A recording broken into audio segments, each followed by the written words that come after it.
রব্বুল আলামিনের দরবারে এই দোয়াটি 10 বার পাঠ করেন, আল্লাহ তাআলা আপনার মনের সকল ইচ্ছাগুলো পূরণ করে দেবেন ইনশাআল্লাহ।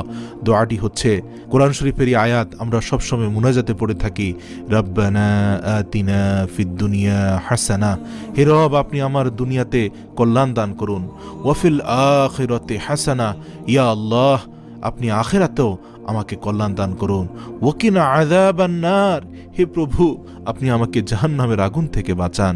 সূরাতুল বাকারা 201 নম্বর আয়াত। আপনি তাহাজ্জুদের নামাজের ভিতরে সিজদারত অবস্থায়, প্রথম সিজদা হোক, দ্বিতীয় সিজদা হোক, প্রতি রাকাতেই হোক, সিজদার তাসবিহ পাঠ করে সিজদারত অবস্থায় এই দোয়াটি দিল থেকে খালেস নিয়তে চোখের পানি ছেড়ে দিয়ে 10 বার পাঠ করবেন। 10 বার পাঠ করে আপনি নামাজ শেষ করে কয়েকবার আস্তাগফিরুল্লাহ, কয়েকবার দুরূদ শরীফ পড়ে তারপর আল্লাহর কাছে হাত তুলুন, দোয়া করবেন। ইনশাআল্লাহ ইনশাআল্লাহ আপনি যা চাইবেন আল্লাহ পাক রব্বুল আলামিন